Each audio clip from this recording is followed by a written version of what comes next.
보았었죠. 예수님은 그 당할 일을 다 아시고 나아가셨다 하는 말씀을 보았습니다. 당할 일은 좋은 일이 아니라 힘든 일, 고통스러운 일입니다. 그런데 예수님은 뒤로 물러가지 않고 앞으로 나아가셨다 하는 말씀을 보았었죠. 왜냐하면 하나님의 뜻이기 때문에 그리 하셨다 했습니다. 요한복음 6장에서 예수님이 오병이의 역사 일으키시자 사람들이 예수님을 왕으로 삼으라고 그러셨죠. 이때 예수님이 사람을 피하여 산으로 가셨습니다. 사람들이 예수님을 더 필요할 때에는 예수님을 피하셨습니다. 그 자리 영광된 자리고 사람들이 부러워할 자리죠. 그러나 피하셨습니다. 반면에 지금 예수님 나가는 자리는 십자가의 자리, 죽음의 자리입니다. 그러나 예수님은 그 길을 가십니다. 왜 그러셨을까요? 하나님의 뜻이 있기 때문입니다. 우리는 이 세상을 살아갈 때에 어디로 갈까 말까 할 때 기준이 대부분이 어디 있습니까? 이 길이 편한가, 쉬운가, 그리고 나를 환영하는가, 나를 환영하지 않는가. 이 길을 가면 내가 얼마의 유익을 얻을 수 있을까? 그 유익이라고 하는 것이 감정적인 유익일 수도 있고 또 때로는 물질적인 유익일 수도 있겠고 때로는 사람과 유대관계를 통해서 앞으로 무언가 기대할 수 있는 유익일 수도 있습니다. 그런데 예수님은 지금 나가는 길이 얼마나 좋은가 나쁜가 여기에 초점을 맞추지 아니하셨습니다. 예수님이 왕이 되는 것을 피하여 산으로 가셨던 것처럼 예수님은 좋은 자리를 할지라도 그것이 하나님의 뜻과 맞지 않으면 피해 가셨습니다. 즉 예수님은 삶의 기준이 분명하셨죠. 이것을 통해서 하나님이 기뻐하실까? 이것을 통해서 하나님이 얼마나 영광 받으실까? 여기에 초점을 맞추셨습니다. 우리가 자주 보는 말씀 중에 바울에 관한 말씀이 있죠. 바울이 예루살렘으로 가라고 할 때에 주위에 있는 제자들이 가지 말라고 그러죠. 그리고 빌립의 집에 갔을 때 여기서 빌립은 예수님의 제자 빌립이 아니라 초대교회 7 집사 중에 하나인 그 빌립의 집에 갔을 때에 내 딸이 다 예언을 하였고 그 집에 아가보라고 하는 예언하는 자가 오죠. 이 아가보라고 하는 사람이 누구냐면 우리가 사도행전의 말씀을 보면 안디옥 교회가 처음 막 부흥했을 때가 있잖아요. 이게 바나바가 가서 말씀을 안디옥에 전하고 그리고 바울을 불러서 바울이 같이 말씀을 전한 것이 안디옥인데 그 안디옥 교회가 부흥한 다음에 그 아가보라고 하는 선지자가 예루살렘에 흉년이 있을 거라고 예언을 하니까 안디옥 사람들이 그 교회 사람들이 헌금을 모아서 이것을 예루살렘에 보내는 일을 합니다. 즉 아가보는 그 당시 초대교회 가장 유명한 예언을 하는 분이었습니다. 그분이 자기 그 바울의 손수를 갖다가 이렇게 묶고 나서 이 뒤에 임자가 이렇게 될 거다라고 말하니까 주위에 있는 사람들이 다 가지 말라고 말하죠. 무엇을 봤습니까? 예루살렘에 가면 얼마나 힘들까, 어려울까, 화날까 여기에 초점을 맞췄죠. 그럴 때 바울이 그러죠. 왜 내 마음을 상하게 하느냐? 나는 예수님을 위해서 죽을 것도 각오했다 하죠. 다시 말하면 바울의 초점은 어디 있었습니까? 이 길로 가면 편한가 편하지 않은가가 아니라 이 길이 주님이 원하시는 길인가 여기에 초점을 맞추었습니다. 그래서 우리가 신앙이 무엇일까라고 물을 때의 신앙은 하나님 길 쉬운 길을 말하는 것이 아니라 주님이 함께 하시는 길인가 아닌가에 맞추는 거죠. 이를 시행한 사람들의 고백이 뭡니까? 다윗의 고백이잖아요. 내가 사망의 음침한 골짜기로 다닐지라도 해를 두려워하지 않을 것은 주께서 나와 함께 하십니다. 다시 말하면 우리가 신앙생활 할 때에 시편 23편에 있는 말씀을 기시로 본다면 1절부터 3절까지는 누구나 경험할 수가 있습니다. 그러나 4절 내가 사망의 음침한 골짜기로 다닌다 할지라도 여기에서는 많은 이들이 더 나가지 못합니다. 왜냐하면 사망의 음침한 골짜기에 나오면 피해버리기 때문이죠. 내가 주님을 믿는데 왜 나에게 사망의 음침한 골짜기가 있습니까? 하면서 피해요. 참으로 놀라운 것은 다른 사람이 사망의 음침한 골짜기를 지났다고 간증을 하면 박수하고 아멘하지만 나는 그 길로 가라고 하지 않습니다. 많은 이들이 3절에서 멈추죠. 그런데 4절에서 내가 사망과 음침한 굴절로 다녔지만 주님이 나와 함께 하셨습니다라고 하는 고백은 누가 할 수 있습니까? 힘들면 피하는 사람이 아니라 그 길로 갔을 때 하나님이 함께 하시느냐 초점을 맞춘 사람만이 그것을 경험할 수 있어요. 우리가 무조건 사망의 음침한 골짜기로 간다고 해서 하나님의 역사가 나타나는 것은 아니죠. 주님의 뜻 가운데서 그 사망의 음침한 골짜기라 할지라도 가겠습니다 할 때에 거기서 주의 은혜를 경험할 수가 있지 않습니까? 그리고 우리가 시편 23편의 말씀대로 하면 사망의 음침한 길을 지났더니 어떤 일이 나타납니까? 5절에서 주께서 내 원수의 목전에서 내게 상을 베푸셨습니다. 과거에 상을 베푸셨다고 표현했고 지금은 상을 차렸다고 말씀하시죠. 잔치상을 차렸다. 이 상이라고 하는 것이 어떤 물건을 준 상을 말하는 거야.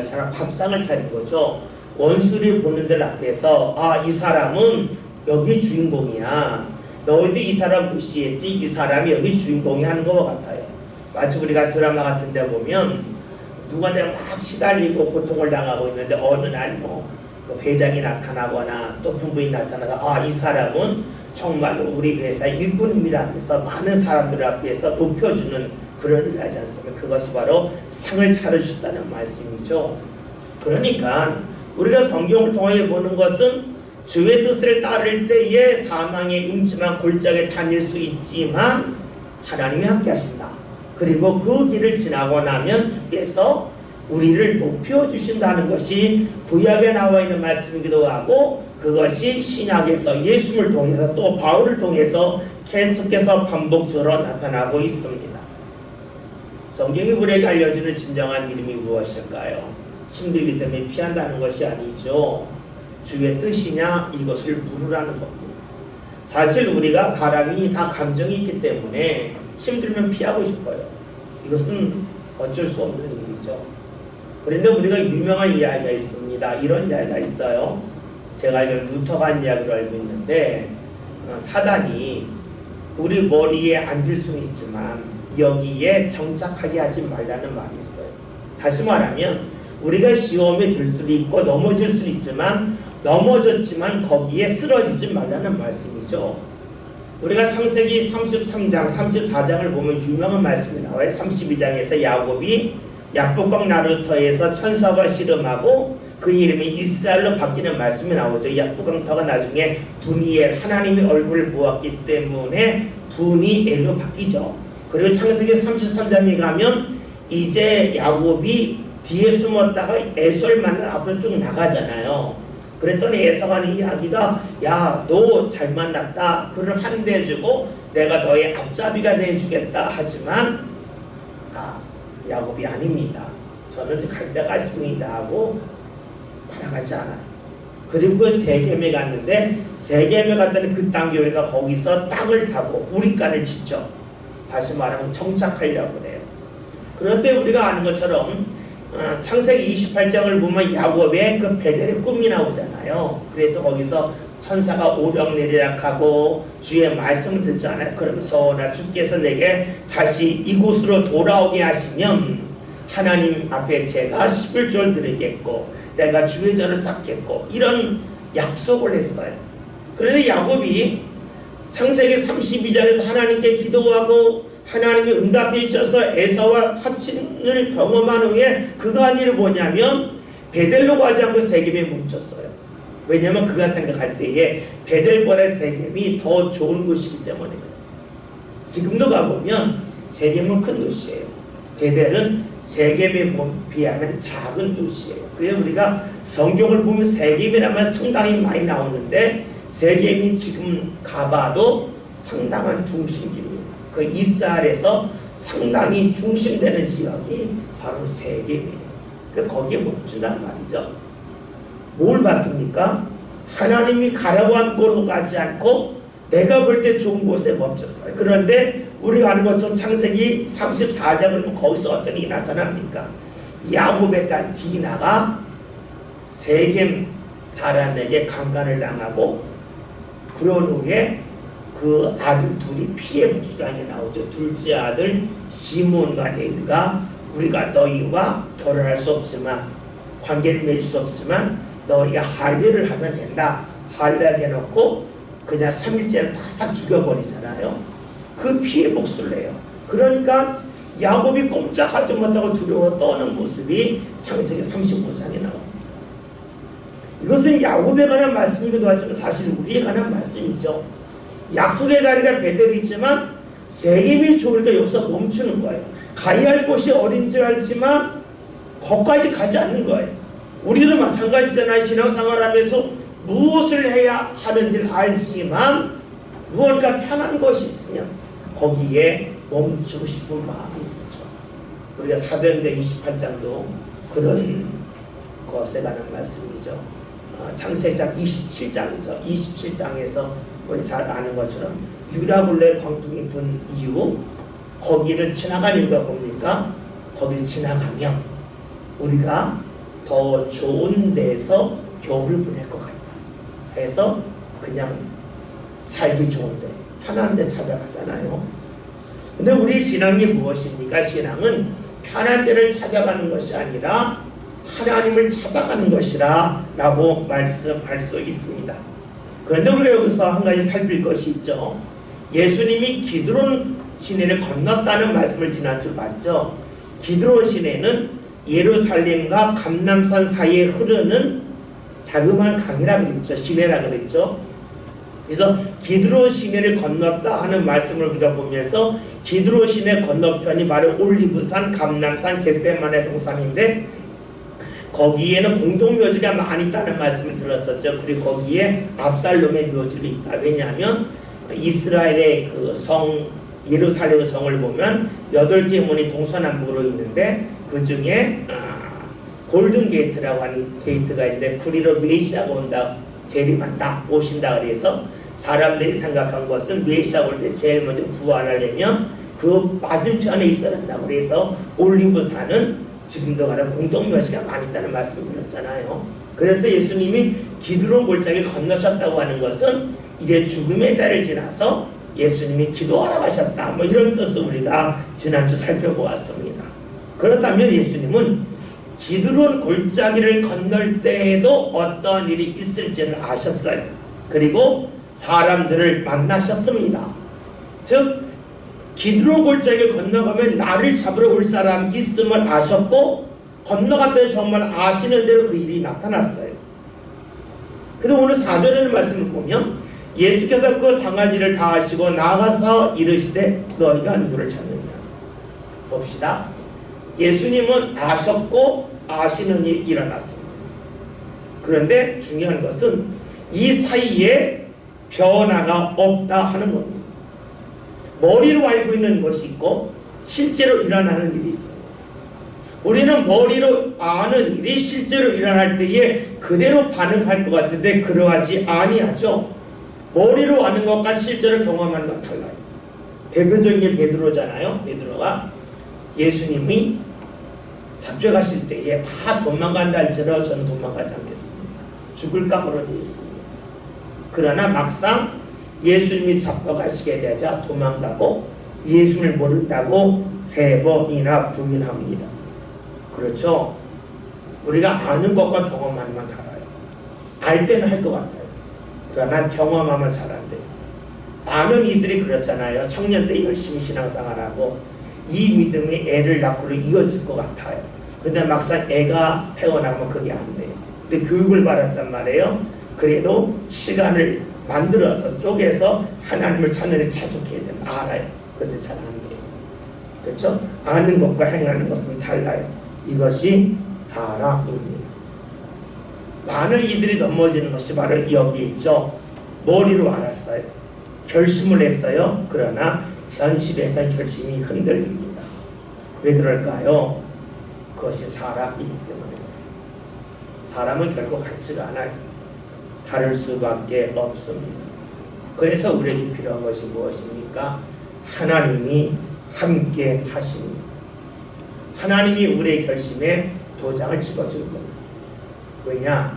하나님은 한결같은 분이기 때문이죠. 우리가 잘 아는 창세기는 말씀 한번 찾아볼까요? 창세기 7장 13절부터 16절 구약성경 10면에 있습니다. 창세기 7장 13절부터 16절. 예, 말씀 찾으신 줄 알고 구약성경 10년이 있는 창세기 7장 13절부터 한 절 교독합니다. 제가 13절 봅니다. 곧 그날에 노아와 그의 아들 셈함 야빗과 노아의 아내와 세 며느리가 다 방주로 들어갔고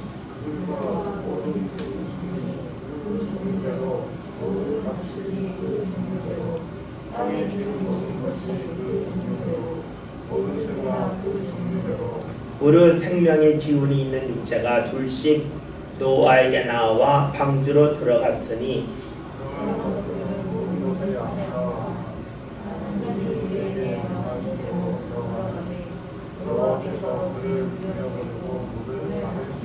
아멘. 자주 보았던 말씀이 바로 16절이죠. 노아가 방주 안에 들어간 다음에 문을 하나님이 닫으셨다는 거예요. 노아가 닫지 않습니다. 방주는 노아가 만들었어요. 그러나 문은 노아가 닫지 않습니다. 왜냐하면 하나님이 책임져 주기를 원했기 때문에 본인이 마무리 짓는 게 아니에요. 신앙의 특징이 뭡니까? 내가 마무리 짓지 않고 주께서 문을 닫도록 맡겨드리는 것이 바로 신앙이라고 볼 수가 있죠. 그러니까 나의 많은 결심이 딸지로 주님이 문을 닫아주지 아니하시면 내 결심 즉 방주 안으로 많은 동물을 집어넣는 것이 헛되라고 하는 것이에요. 이것을 노아가 알고 있었습니다. 그래요. 우리의 연약함을 굳건히 하는 것은 하나님이십니다. 그래서 우리가 결심이 굳건하나 굳건하지 않다도 중요하지만 내 결심 가운데 하나님이 함께 하시느냐 하지 아니하느냐가 중요해요. 다른 말로 하면 성령께서 우리를 굳건하게 하신다는 거예요. 에베소서 찾아봅니다. 1장 13절 14절 신약성경 310면입니다.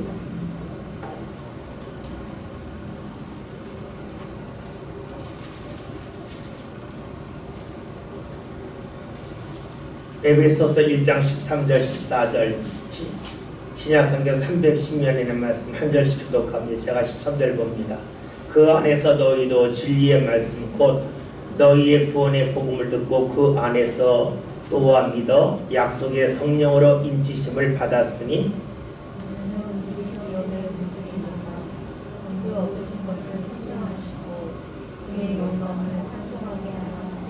아멘.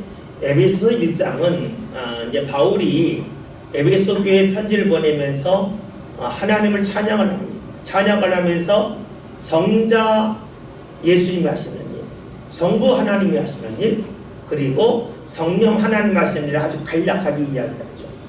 성자 예수님 하시는 일은 우리를 죄에서 구속하신다. 그 다음에 성부 하나님 하시는 창세전부터 우리를 선택하셨다. 그 다음에 성령 하나님 하시는 뭡니까? 약속의 성령께서 인쳐주셔서 우리의 기업의 보증이 되어주셨다는 거죠. 제가 축도할 때에 사용하는 그 앞에 붙는 성부, 성자, 성령 앞에 붙는 말씀이 바로 에베소 1장에 있는 말씀인데 에베소 1장에서 성령이 뭐하십니까? 인치어 주셔서 확인해 주셔서 보증을 써주신다는 거예요. 그러니까 우리가 많은 것을 했지만 우리가 행한 것에 대한 보증은 내가 쓸 수 없다는 거예요. 내가 결심한 것에 대한 보증을 내가 설 수 없다는 거예요. 다시 말하면 사람의 결심은 언제든지 무너지는 거라는 거예요. 이것이 지극히 당연하다는 거예요. 때로는 내가 오판해서 내가 결심할 수도 있고 상황이 달라져서 그 결심이 무효라고 할 수도 있어요. 그런데 성령이 하신 일이 무엇이냐면 우리로 하여금 결심한 것을 인쳐주신다. 도장 찍어주셔서 이것이 변함이 없도록 이끌어주신다는 것이 바로 성령의 역사입니다.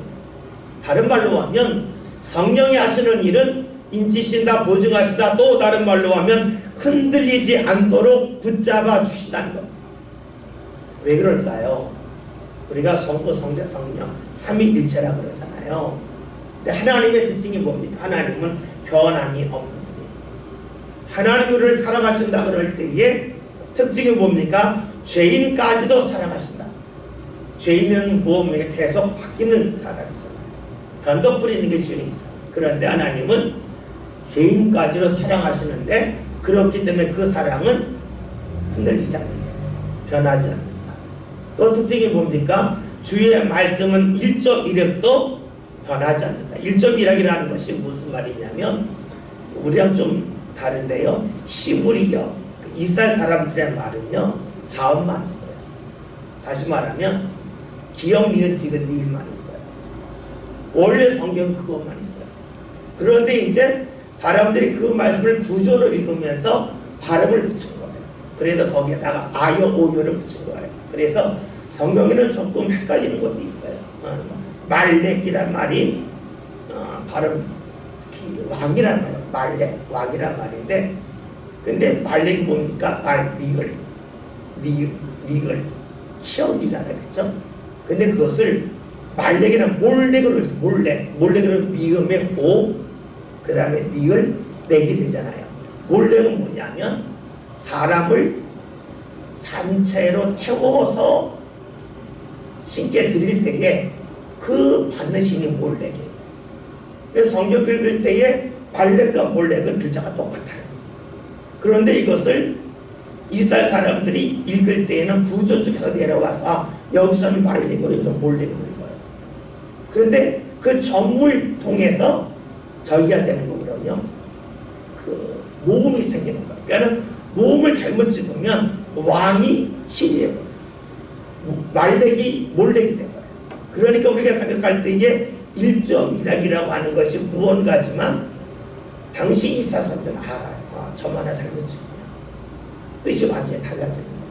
그런데 주의 말씀은 변함이 없다 하는 것이에요. 왜 이런 말씀을 드리냐면 하나님이 변함이 없기 때문에 성령이 우리를 붙잡을 때 우리를 변함이 없다. 그래서 오늘 성경에서 예수님이 기드론 시내를 건너기 전에도 자신이 잡히실 줄 아셨지만 사람들을 만났을 때도 아셨어요. 그러나 변함이 없어요. 왜냐? 주께서 주의 영의 인도함을 온전히 받으셨기 때문이죠. 그렇다면 우리 여기서 한 가지 살필 것이 있죠. 오늘 우리에게 왜 성령이 필요할까? 성령이 함께해야 흔들리지 아니한다는 거예요. 흔들리지 아니한다고 하는 것은 다른 말로 하면 하나님이 은혜를 주셨는데 그 기회를 내가 잡으려 하다가 내팽개치지 않는다는 거예요. 그렇죠? 성령이 함께할 때에 우리가 변함이 없기 때문에 은혜를 붙잡으려고 했을 때 끝까지 붙잡는 거예요. 근데 성령이 함께하지 않으면 붙잡으려고 했다가 힘들면 놔버린다는 거예요. 우리말 중에 위기라는 말 있잖아요. 위기라는 말은 위험과 기회라는 말을 혼합한 거잖아요. 그래서 생각해 보세요. 위기가 기회라고 그러잖아요. 왜 위기가 기회일까요? 이유는 간단해요. 어려울 때에, 즉 사망의 음침한 골짜기를 지날 때가 주의 지팡이와 막대가 나와 함께 하심을 느낄 때고 주께서 원수의 목전에 내가 상을 베푸실 때예요. 그런데 우리는 사망의 음침한 골짜기를 지나는 위기가 오면 위험하다고만 생각해서 뒤로 물러선단 말이에요.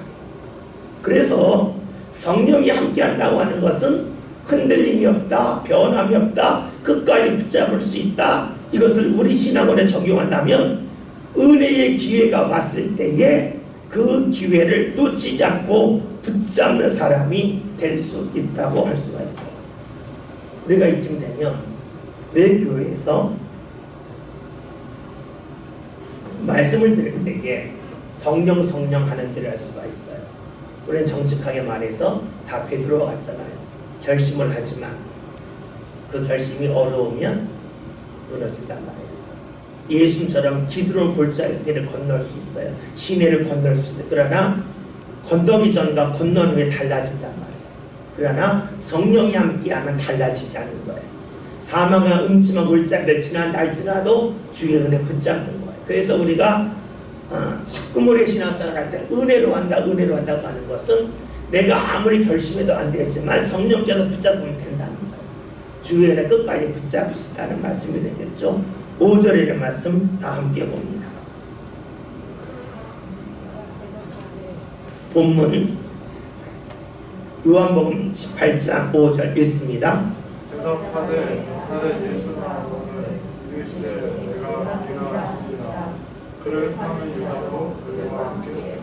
다음에 예수님이 누구를 찾느냐 했더니 나사렛 예수라니까 나라라고 말씀하세요. 예수님은 주저하지 않으셨어요. 그런데 오늘 말씀은 그 다음에 있는 말씀 중에 그를 파는 유다도 그들과 함께 섰더라. 유다가 있음을 말씀해주고 있어요. 사실 유다가 여기 있건 없건 상관이 없죠. 말씀으로 볼 때 유다가 여기 없어도 돼요. 예수님이 사실을 밝혔기 때문에 그래요. 유다가 이 자리에 왜 왔을까요? 아마 유다 생각에는 예수님이 잡히실 때에 자신을 감출 줄 모른다. 숨을 줄 모른다. 그러니까 예수님을 분명하게 찾기 위해서 자기가 간 거예요. 그렇지 않으면 이 자리에 올 필요가 없어요. 사실 유다가 이 자리가 달갑지 않잖아요. 어쨌든 돈은 받았지만 유다도 사람인데 자신이 3년 동안 선생님 설생만 따라하자 예수님을 넘기는 그 자리에 있는 것이 달갑지 않잖아요. 근데 그 자리에 왜 갔을까요? 이유는 하나잖아요. 예수님을 찾기 위함. 예수님이 도망가는 것을 막기 위함이었어요. 그런데 예수님 도망가지 않아요. 숨지 않아요. 그러면 유다가 예수님을 제대로 모르는 거예요. 한 걸음 더 나간다면 사실 유다는 이 자리에 올 필요가 없어요. 저기 가면 예수 만날 수 있다 하는 것만 알려주면 되지 그 자리에 갈 필요가 없어요. 왜 왔을까요? 예수님을 몰랐기 때문에 그래요. 그럼 우리 여기서 이런 것까지 살필 수가 있어요. 예수님을 모르면 유다처럼 기드론 골짜기 건너는 수고를 했지만 그 수고가 헛되다는 거예요. 우리가 주님을 알지 못할 때에 일어나는 일이 무엇입니까? 수고는 수고대로 했지만 우리의 수고가 헛되다는 거예요. 우리가 교회에서 열심히 신앙생활을 할 수 있지만 주님을 모르는 가운데 한다면, 주님의 뜻을 모르는 가운데 한다면 우리의 수고는 헛될 수 있어요. 우리가 수고하기 때문에 우리의 수고가 유익한 건 아니에요. 주님을 아는 가운데 수고해야 돼요. 유다는 예수님을 몰랐어요. 예수님을 제대로 몰랐기 때문에 팔았을 뿐만이 아니라 예수님을 몰랐기 때문에 기드론 골짜기 건너서 감람산까지 갔습니다. 자신이 이것을 꼭 해야 한다고 여겼겠죠. 그런데 그렇지 않았습니다.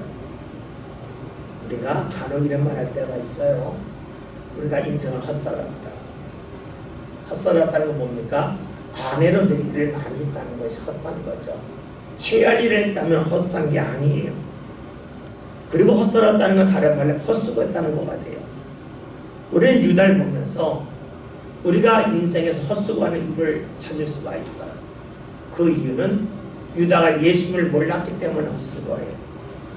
다른 말로 하면 우리가 예수님을 모르기에, 말씀으로 오신 예수님을 모른다고 하는 것은 하나님의 뜻과 말씀을 모르기에 우리의 인생이 헛수고할 수 있어요.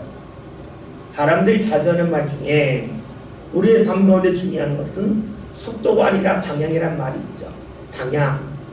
방향을 잘 잡아야 된다는 말이 있죠. 그러면 여기서 말하는 방향을 신앙으로 보면 하나님의 말씀이 될 거예요. 하나님의 말씀을 모르는 가운데 하는 수고는 나름대로 무언가 필요한 것처럼 여기서 했지만 헛수고로 끝날 수밖에 없다는 것을 알 수 있어요. 그러기에 우리에게 왜 말씀을 읽어야 될까? 왜 말씀을 들어야 될까? 그리고 내가 수많은 말씀 중에서 내게 필요한 말씀의 이끌림을 받기 위하여 성령의 역사를 소망하며 왜 기도되지는 할 수가 있어요. 이건 몇 번 살펴봤잖아요. 하나님의 말씀이 글자로는 다르게 상관입니다. 우리가 이사야와 미가에서는 창을 쳐서 낫을 만들고 칼을 쳐서 보습을 만들려고 했지만 유월서 거꾸로 나오잖아요. 낫을 보습을 쳐서 칼을 만들고 낫을 쳐서 창을 만들고 말씀이 상반된 게 있어요. 그럼 우리가 무엇을 붙잡아야 할 거냐? 말씀은 하는데 그것이 바로 성령의 역사죠. 말씀이 충돌할 때가 있어요. 그러나 그것을 정리하는 게 성령이에요. 그래서 우리가 왜 기도하고 왜 말씀을 붙잡아야 될지에 대해 알 수가 있죠. 6절의 말씀 함께 봅니다. 내가 그니라 하셨으니 그들이 물러와서 땅에 엎드러 지르며. 아멘. 5절에서 뭐 내가 그니라 했어요. 6절에서 내가 그니라 했어요. 그런데 다른 것이 있어요. 6절에서는 예수님이 그니라 라고 하신 후에 예수님을 잡으러 온 사람들이 뒤로 물러갔다 땅에 엎드러졌다, 이 두 개의 문장이 나와요. 사람들이 왜 뒤로 물러갔을까요? 놀랬기 때문이겠죠. 보통 사람들이라면 예수를 찾는 다음에 나 안 해요 이런 말이 나오잖아요. 도망가고 피해가라 그러잖아요. 예수님이 너무나 당당했기 때문에 기대와는 달라서 이들이 놀라서 뒤로 물러설 수 있어요. 그런데 그렇게 해석하기는 뒷문장이 걸려요. 땅에 엎드러졌다는 말이에요. 이 말이 이해가 안 되잖아요. 놀라서 뒤로 물러설 수 있는데 땅이 엎드러졌다, 꼬꾸라졌다는 거거든요. 왜 이런 일이 나타났을까 하는 거예요. 이것은 사람들이 놀라서 물러난 후에 일어난 일이라고 설명하기는 어려워요. 물러날 수 있지만 엎어지진 않아요. 놀라서 뒤로 물러갈 수 있지만 엎드러지진 않아요. 그런데 왜 이런 반응이 나타났을까요? 우리는 뒤에 있는 말씀을 중심으로 본다면 해석할 건 하나밖에 없어요. 주님의 말씀의 능력이에요. 어떤 능력일까요? 우리가 다른 말씀을 생각해 봅시다. 예수님이 바다의 풍랑일 때의 말씀으로 풍랑을 잔잔하게 하셨어요. 다시 말하면 바람이 이렇게 불어서 풍랑이 막 올라왔어요. 예수님이 말씀하시자 예수님의 말씀으로 이 풍랑을 밀어내니까 이 풍랑이 다가오지 않고 잔잔해지는 거죠. 우리가 이제 손을 움직일 때 계속 움직이지만 여기 딱 받아주면 이것이 더 움직이지 않고 잔잔해지잖아요. 수평을 이루잖아요. 평행을 이루잖아요. 그러니까 예수님의 말씀의 힘이 어떤 힘입니까? 바람이 부는 것을 막을 수 있는 말씀의 힘이 있다는 거예요. 이것은 다른 말로 바람이 불지 않으면 바람을 일로 보낸다는 거죠. 예수님의 말씀의 능력은 우리가 그냥 풍랑을 잔잔하겠다 하니까 싹 사라졌다고 볼 수가 있지만 다가오는 것을 딱 막았다는 거죠. 막았다고 하는 것은 그 이상의 힘이 있기 때문에 막은 거예요. 그러니까 바다가 잔잔해지죠. 그럼 여러분 생각해 보세요. 부는 바람을 막으려면 힘이 얼마나 강할까요? 그것을 사람에게 적용했을 때 어떤 일이 나타날까요? 뒤로 물러가고 넘어지고 쓰러질 일이 나타나겠죠. 그럼 오늘 말씀을 읽으면서 우리는 이런 것을 볼 수가 있어요. 주님이 말씀하실 때 사람들이 뒤로 물러나고 엎드렸다고 하는 것은 사람들이 충격을 받았다 하는 것만이 아니라 주님의 말씀의 능력이 얼마나 대단한지를 그들이 경험했다고 볼 수가 있어요. 이것은 마치 풍랑을 막으셨던, 그래서 잔잔케 하셨던 주의 능력과 같아요. 예수님이 무리를 걸을 때에 어떤 일이 생겨납니까? 땅에서 끌어당기는 인력 있잖아요. 중력 있잖아요. 그런데 예수님은 어떻게 그 중력을 거스리는 힘이 있기 때문에, 땅에서 땡기는 힘보다 더 강한 힘이 있기 때문에 예수님이 물속에서 빠지지 않고 걸으신 거죠. 그러니까 주님의 능력을 말해요. 봅시다. 지금 예수님이 사람들에게 잡혀가고, 그러나 예수님의 능력은 여전합니다. 우리는 성경을 읽으면서 예수님께서 어느 순간부터 이적을 행하지 아니하심을 보게 되죠. 요한복음에 말씀대로 한다면 11장에서 죽은 나사로를 살리신 후에 예수는 그 어떤 이적도 보이지 않으세요. 요한복음에 7가지 이적이 있다고 말씀드렸잖아요. 맨 처음 이적이 요한복음 2장에 나와 있는 가나 혼인잔치. 두 번째 이적이 우리가 잘 아는 4장에 나와 있는 왕의 아들을 고치시는 말씀. 그 다음에 세 번째 적이 5장에 나와 있는 38년 된 병자를 고치시는 말씀. 베데스다 연못가의 말씀. 6장에서 오병이요. 또 무리를 걸으시는 말씀. 그리고 9장에서 실로암 연못가에서 눈을 밝게 한 맹인에 관한 말씀. 11장에서 우리가 살펴봤던 것처럼 죽은 나사로 살리시는 말씀. 7가지잖아요. 거기서 끝쳤다고요. 그거 우리가 생각할 때의 말씀을 잘못 읽으면 예수님의 능력은 배터리와 같다. 배터리가 어느 순간이 되면 방전이 되어서 힘이 없지 않냐. 과거에 돌렸던 못할 못 들리지 않냐. 마찬가지로 예수님도 십자가에 달리신 것은 하나님의 뜻도 있지만 예수님에게서 그만한 능력이 없기 때문에 어쩔 수 없이 잡혀간 것이 아니겠냐라고 생각할 수도 있어요. 그런데 오늘 읽은 말씀 7절에서 6절에서 이를 완전히 반박합니다. 주님이 말씀하실 때 사람들이 뒤로 물러가고 다 쓰러졌다. 다시 말하면 주의 말씀은 그만한 능력이 있어요. 그러나 예수님은 그 능력이 있음에도 불구하고 예수님은 그 능력을 사용하지 않고 순수히 잡혀가십니다. 주의 뜻을 따르고 있죠. 그럼 우리가 여기서 물을 것이 있어요. 당시에 말씀을 듣고 뒤로 물러나서 엎드러진 사람은 그것이 자연스러운 일이 아닙니다. 자신이 충격을 받아서 그런 일을 경험한 것이 아님을 알았을 거예요.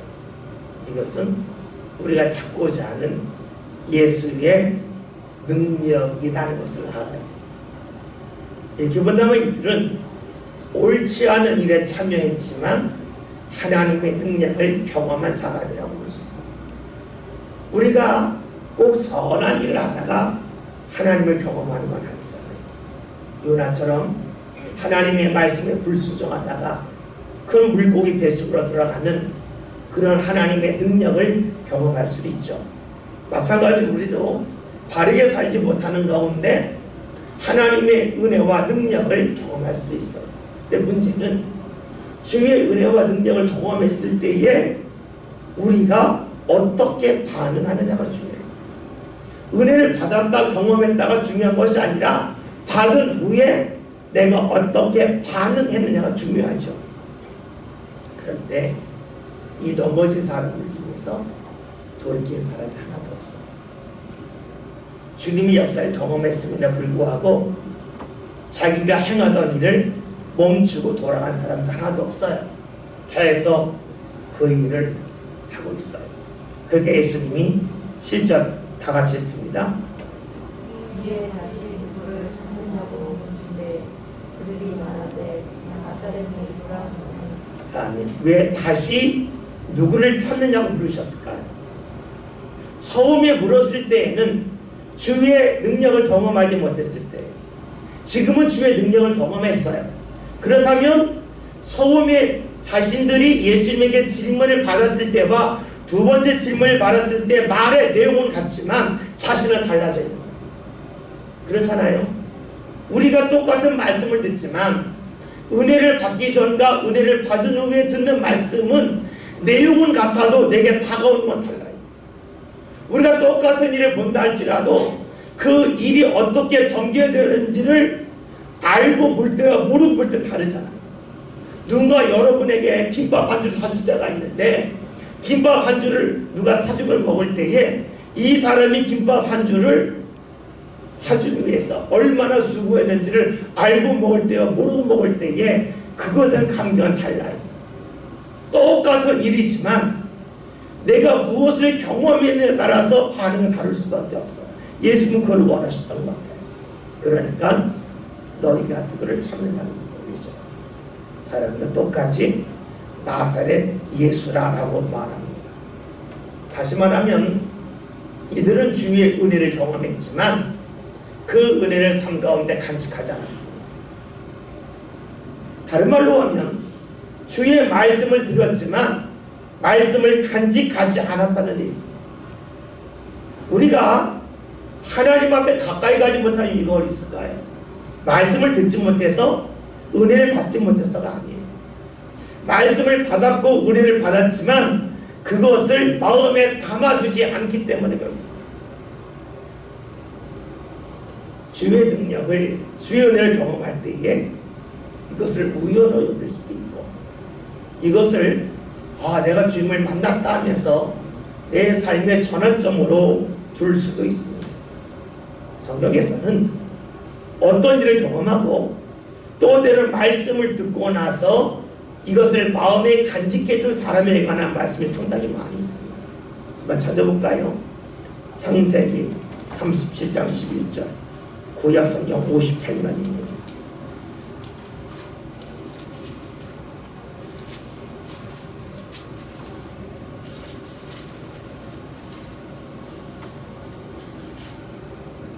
다 같이 했습니다. 그의 형들은 시기하되 그의 아버지는 그 말을 간직해 두었더라. 요셉이 꿈꾸고 나서 한 이야기예요. 이 이야기를 듣고 나서 형제들은 다 분노하고 맙니다. 그런데 요셉은 화도 냈지만 그 말을 마음에 간직해 둡니다. 이게 상당히 중요하죠. 마음에 간직해 둔다고 하는 것은 기대가 있다는 것이에요. 마음에 간직해 둔다고 하는 것은 그것이 계속해서 삶가에 영향을 미친다는 것이 되죠. 누가복음도 한번 찾아볼까? 2장 51절, 신약성경 91면입니다. 누가복음 2장 51절, 신약성경 91면입니다.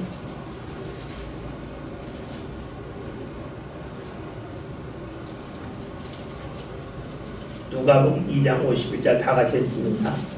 예수께서 함께 데려가사 나사렛에 이르러 순종하여 받으시더라. 그 어머니는 이 모든 말을 마음에 두니라. 아멘. 누가복음 2장에서는 예수님이 12살 때 성전에 올라갔다가 내려오실 때에 가족들과 함께 하자는 말씀이죠. 그 말씀의 배경을 그렇죠. 이스라엘에서 12살이 되면 성년이 돼요. 갈 때에는 어린이들, 엄마들이랑 가고 올 때는 어른들이랑 오게 돼 있어요. 12시 성년시가 있기 때문에. 그러니까 예수님이 예루살렘에 올라갈 때에는 어린이들과 같이 간 거고 올 때는 어른 속에 와야 돼요. 그게 헷갈리는 거죠. 부모의 입장에서도 예수님이 늘 같은 자리에서 움직였다면 쉽게 찾았을 텐데 갈 때는 엄마랑 갔는데 올 때는 아버지랑 와야 돼요. 그러니까 순간적으로 놓칠 수 있잖아요. 아버지는 갈 때에 엄마랑 왔더니 그걸 생각하면 아직도 엄마랑 있을 거라 생각하고 엄마 입장에서는 이게 성년이 됐으니까 아버지랑 갈 거야 라고 생각하면서 그냥 갔는데 나중에 봤더니 없다. 근데 예수님이 어디 계셨냐? 예루살렘에 성전에 있었다. 이 말씀이잖아요. 그때 예수님에게 너 왜 여기 있냐 했더니 예수님이 내가 아버지 집에 있을 줄 모르셨냐 라는 말을 하잖아요. 그 말을 듣고 어떻게 해요? 어머니는 마음을 두었다는 거예요. 그러니까 우리가 누가복음 또 마태복음을 보면 예수님이 태어나기 전에 마태복음에서는 천사가 요셉에게 알려주죠. 그리고 누가복음에서는 천사가 마리에게 알려줘요. 그러니까 달라요. 그런데 놀라운 것은 예수님이 죽기 전에 요셉은 안 나와요. 요한복음에 가면 예수님이 십자가에서 요한에게 보라 네 어머니라 그래요. 나 대신 돌보라는 거죠. 그러면 요셉은 사라져요. 마리아만 남아요. 왜 그럴까? 어쩌면 이 말씀 때문에 그럴지 몰라요. 같은 일을 경험했는데 요셉은 마음에 두지 않고 마리아는 마음에 두었다.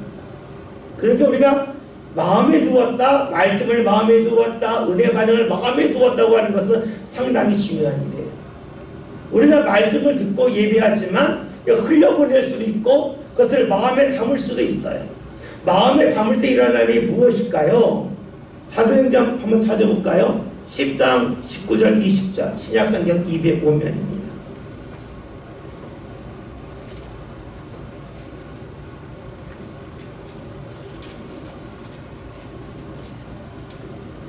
신약성경 205면 사도행전 10장 19절 20절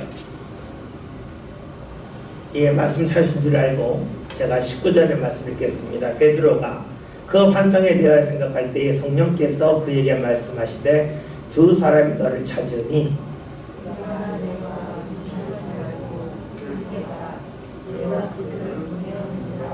아멘. 우리가 사도행전 10장은 고넬료에 관한 말씀이잖아요. 그런데 베드로가 이 고넬료를 만나기 전에 환상을 보지 않습니까? 기도할 때 환상이 임하는 하늘에서 보자기가 내려오고 거기에 많은 동물들이 있는데 먹으라 했더니 주님 이거 부정한 것 아닙니까? 했더니 아니라 먹어라. 내가 부정하다고 하지 않는다. 깨끗하라고 한다. 이런 일이 3번 있었잖아요. 그리고 나서 주의 역사를 경험하고 나서 베드로가 하니 뭐냐? 생각했다는 거예요. 마음에 두었다는 거예요. 그리하였더니 성령께서 말씀을 주셔요. 이 말씀을 그대로 읽는다면 환상을 보았지만 이게 뭔 일이래? 하고 흘려보냈다면 성령은 말씀을 안 주셨다는 거. 그걸 생각했기 때문에 마음에 두었기 때문에 주의 역사가 계속해서 이어진 거예요. 다시 말하면 주의 말씀과 주의 역사는 내가 간직하고 있을 때에 후편이 계속해서 나옵니다. 그러나 내가 생각하지 아니하면 거기서 끝이다. 단막곡으로 끝나는 거예요. 연속곡으로 이어져야 되는데 연속곡이 되잖아요. 여러 번 말씀드렸잖아요. 신앙은 단막곡이 아니라 연속곡이에요. 신앙은 사진이 아니라 동영상입니다.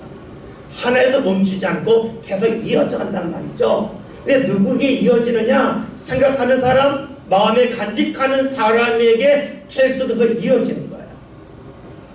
베드로가 환상을 3번이나 보았지만 뭔 일이래? 하면서 잊었다면 성령께서 말씀 주지 않았어요.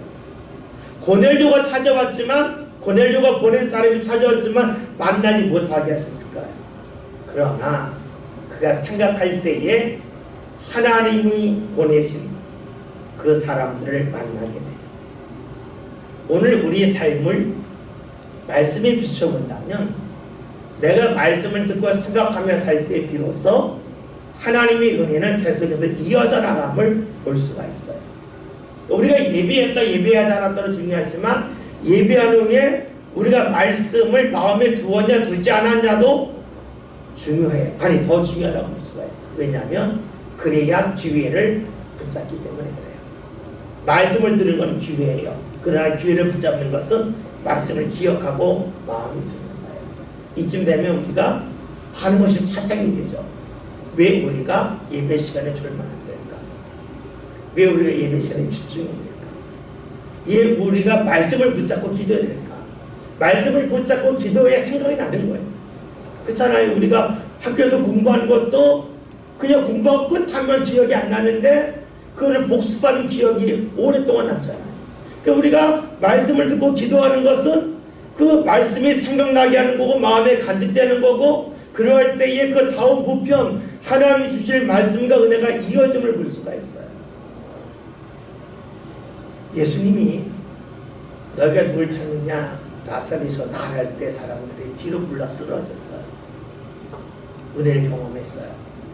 다시 물어요. 누굴 찾느냐 은혜를 기억하지 못한다. 똑같이 답해요. 그러니까 이들은 은혜 받을 기회 하나님이 역사를 경험할 기회를 받았지만 그 기회를 놓치고 말았습니다. 오늘 우리가 신앙생활하면서 왜 말씀을 들어야 될까? 왜 성령께서 나와 함께 하셔야 될까? 성령이 함께 하지 않는다면 기드론 시대를 건널 수 있지만 건너기 전의 모습과 건너는 모습이 달라진다. 그러나 성령이 함께 하신다면 하나님이 변함없는 분이요 변함없는 하나님의 영의 성령이 우리와 함께 할 때에 우리는 변함없이 계속 붙잡을 수 있다. 그래서 우리가 성령의 인도함이 필요하다. 주의 은혜를 경험하는 것도 중요하지만 그 은혜가 삶 가운데 이어지려면 은혜를 기억해야 된다. 말씀을 들은 것도 중요하지만 말씀을 마음에 간직해둬야 된다. 간직할 수 있는 방법이 무엇이냐? 말씀을 잘 듣는 것보다 뭐로? 기도함을 통해서 그것이 이어지는 것이 되겠죠. 그러할 때에 우리 삶 가운데 주의 은혜의 문은 계속해서 열려질 것입니다. 저와 여러분이 신앙이 말씀 가운데 선다는 것이 무엇일까요?